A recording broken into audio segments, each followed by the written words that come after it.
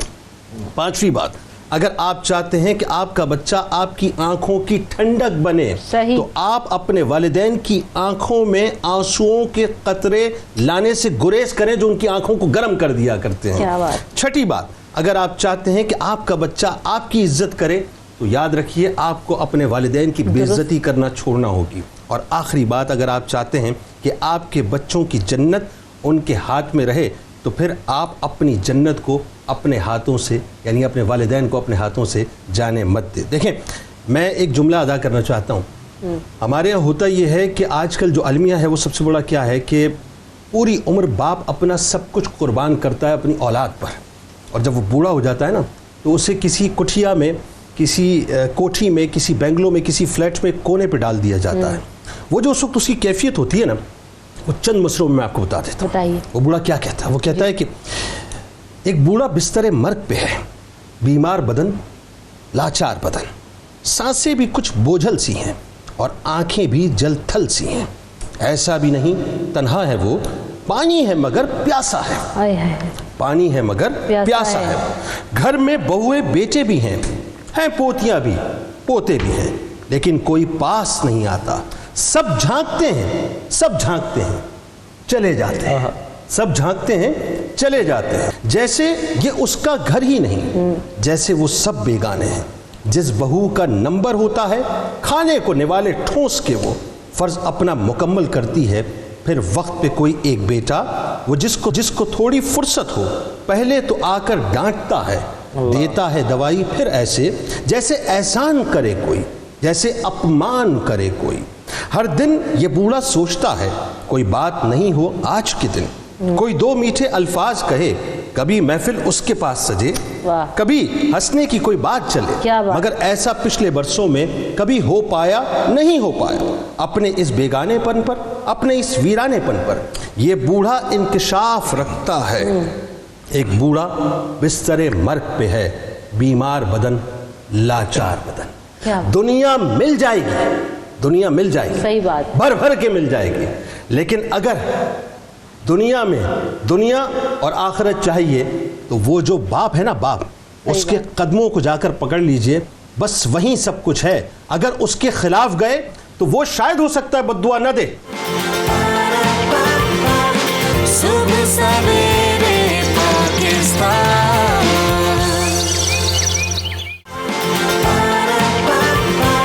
صبح سویرے پاکستان.